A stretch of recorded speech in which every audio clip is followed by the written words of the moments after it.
Hello, welcome to this video. In this video, I'm going to show you how to apply colors to your text or to your designs in Wilcom Embroidery Studio. Let's get straight into it. I'm just going to come over here, click on my text.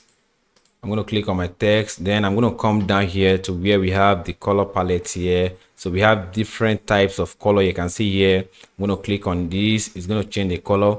I'm going to click on this. It's going to change the color. I'm going to click on this. It's going to change the color. So in a situation whereby you do not have the color you want to choose on this color palette, you're just going to come over here, click on any of the colors. Quick one before we get back into the video. If you are enjoying this free tutorial and you would like to learn embroidery digitizing in a more structured way, I invite you to join my complete course, Embroidery Digitizing Mastery, from basics to brilliance.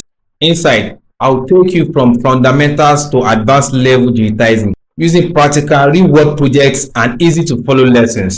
Inside, you will learn how to digitize logos, carton flaps and pockets, agbada embroidery designs, and much more.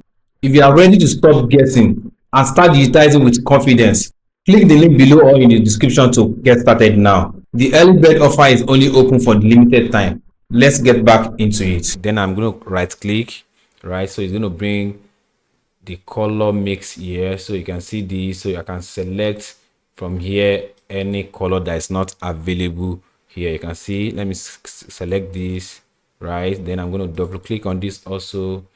So we have several colors here, different colors, right? So just in a situation whereby the color you want to use for your design is not here on the color palette, you can just go through that process and apply your color. So that's basically how to apply color in your designs or your text in Wilcom Embroidery Studio. Thank you for watching. I'll see you in the next video.